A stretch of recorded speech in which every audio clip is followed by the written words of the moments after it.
So you want to know how much it costs to live abroad. Well, let's go through my budget. I'm an American living in London. I'm sharing my life here on my YouTube channel, as well as some crochet and sewing content and video essays. So if you're interested in that, subscribe. And in the meantime, let's get into how much it really costs to live abroad. So a few housekeeping things. I recently got a travel credit card so I can earn points because I'm using a US credit card because they have better travel rewards programs in the US. I'm actually like paying off my credit card in dollars, but I live and work in pounds primarily. So I have kind of two steps now to my budgeting process, which is looking at my expenses in my UK bank account, as well as looking at my credit card bill and how much I need to pay off each month. In the meantime, however, we can get into my basic expenses for living in London. So I pay £858 per month, which is currently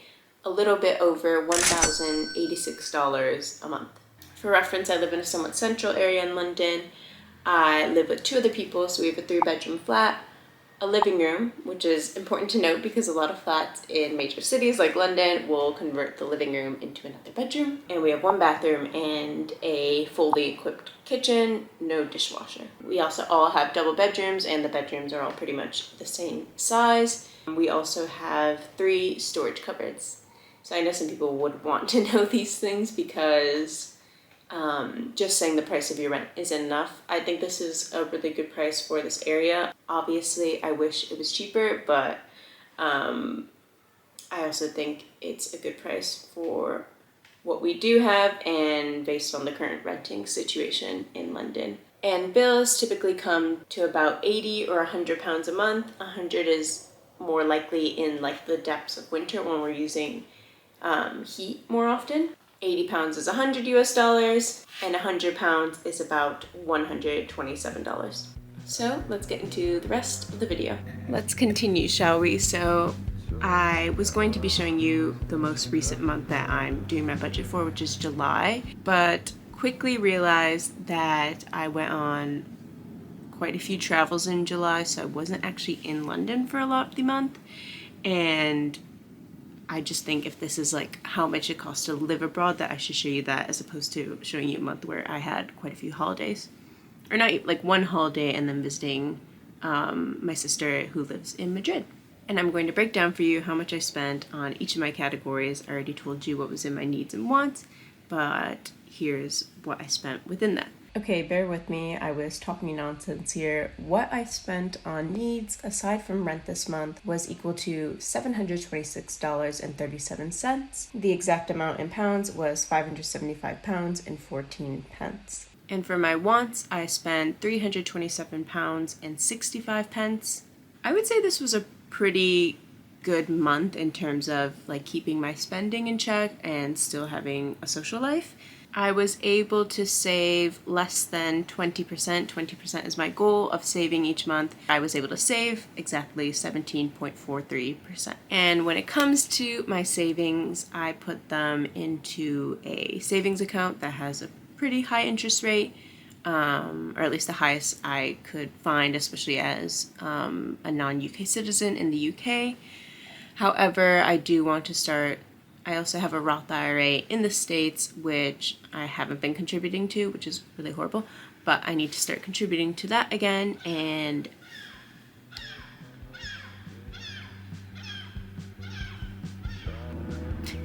figuring that out. Let's stick with the wants category. So I realized when I was editing that I forgot to tell you the most interesting parts of the budget, which are the other categories in my wants section. So in my wants section, I have shopping wants, entertainment, eating out, drinks out, coffee out. My main categories that I like to pay attention to make sure I don't overspend in them are eating out, drinking out, and coffee out, because the other 2 categories I don't tend to do that much spending in. So later in the video, I break down what I spent in shopping wants and entertainment. But let's do the other ones that I just mentioned. So for coffee out this month, I spent £49, 88 pence, which is $62.85. This was like pretty low. I tend to spend anywhere from 40 to 60 typically on coffee out. But this was also the same month that I got my coffee machine. I got a DeLonghi espresso machine for 40 pounds on Facebook Marketplace. So this month was actually a bit lower than previous months. But I still like to get coffees out to like spend time with friends and just to treat myself. So that was my spending on coffee out. And I also include things like also getting a pastry with the coffee, because to me that's not really having a meal out, or like buying my friend a coffee because I'm with them and they bought mine last time. Like I just include that all in that sort of category because I see it as an activity. Next one would be drinking out. I spent 76 pounds and 33 pence, which is $96.18. This included like buying a full round for friends at a pub, meaning they bought the other rounds, and I don't tend to go out on like an actual night out. But that's fine. I went to a music festival and I spent 18 pounds on drinks and food there, and the reason why I just put it all in drinking out was because I was like, I wouldn't have got that food if it wasn't like a drinking occasion, if that makes sense. That's how my mind works. But that's how it works for me. Let's not question it. And for eating out total, I spent 58 pounds and 59 pence, which is $73.83. This was only, I should say this for the coffee out. For the coffee out, that was 10 different occasions for getting coffee out. For drinking out, that was also 10 different occasions.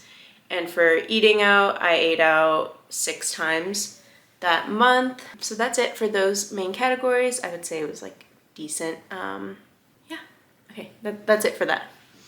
So we've done coffee out, drinks out, and eating out. I have 5 wants categories, and out of the 5, those are the 3 where I'm like, I know I can cut things out and it won't affect my life that much. So that's why I like to automatically see the sums for those.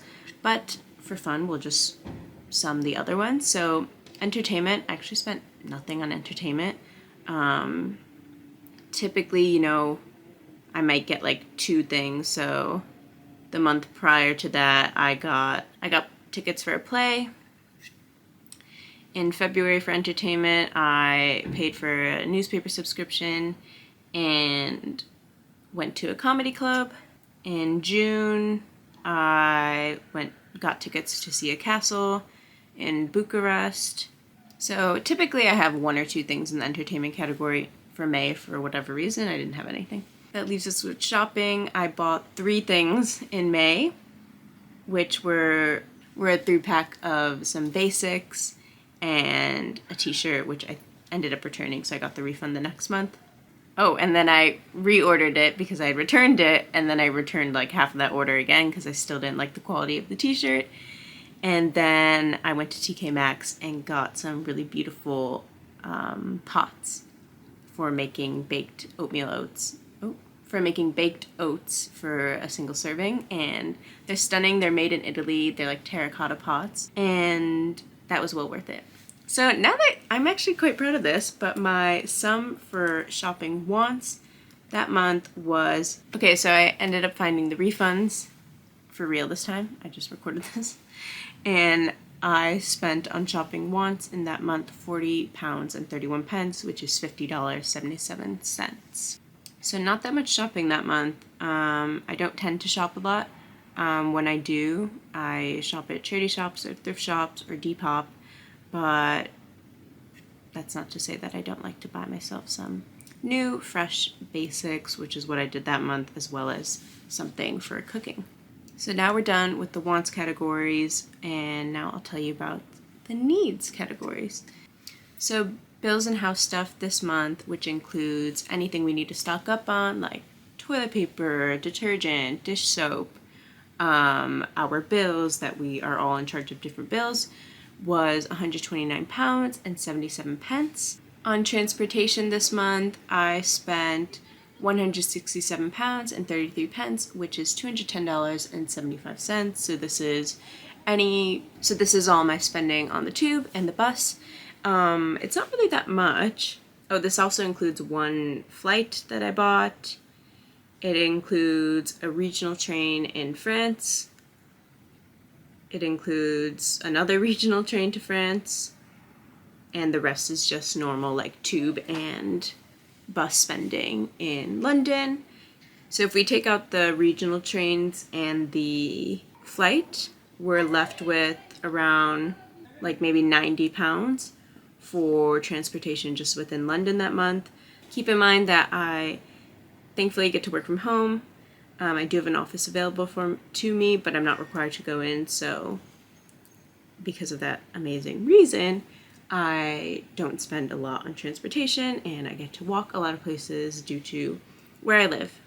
And finally, on groceries this month, I spent £278.04, which is $350.18. I was just thinking about how this is kind of a lot for the month, because if you divide it by 4, it's like $87 a week, which is kind of a lot for London, but then I remembered that I actually put groceries and essential shopping together. So essentials are things like shampoo, conditioner, body soap.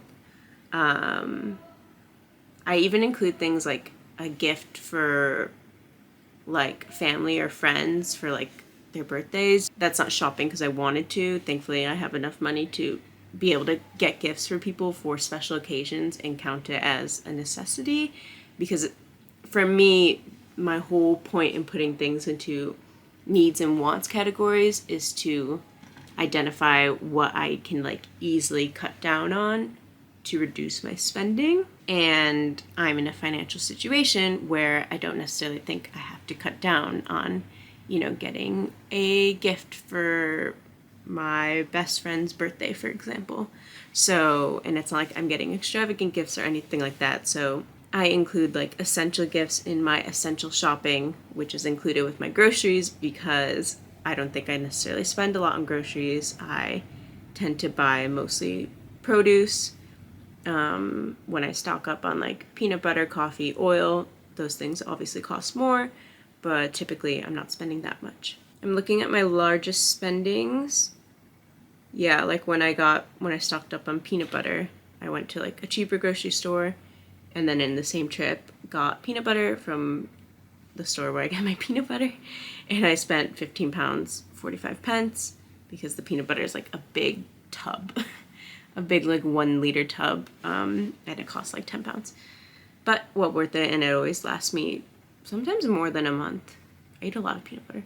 I was talking more nonsense in this portion of the video, but I want to really quickly rectify this and tell you the real number. So my total spending for the month was £1,761.12. My total spending, if we don't include my rent, was £902.79, which is $1,137.58. The reason why I like to give this number of like the total spending and then the total spending if we don't include my rent is because the rent is basically unavoidable, and this gives me a sense of how much I'm spending. Obviously, if I knew I was renting a place that was way above my means or that I was getting ripped off, I would probably pay more attention to the total spending as a whole. But for me, I know I have a good rent price for the area that I live in. So that's why I like to consider my total spending without rent and my total spending on wants and my total spending on needs without rent to just see where I can cut down and where the highest numbers are coming from that aren't rent, because that kind of like skews the data. Girl math. Let me know how this compares to where you live. I think it's good to be transparent and show people how much it costs to like live a pretty normal life in a major city like London if you're interested in moving here or if you're interested in moving abroad in general. Again, I just started this channel. I have a few videos up right now, including a video essay on crochet and feminism. I have other videos coming out soon, so subscribe if you want to see that. If you're more interested in life abroad videos like this, let me know. If you want to see more crochet stuff, also let me know. But I have more video essays in the works, so you'll see that no matter what. So yeah, I hope you enjoyed, and see you next time.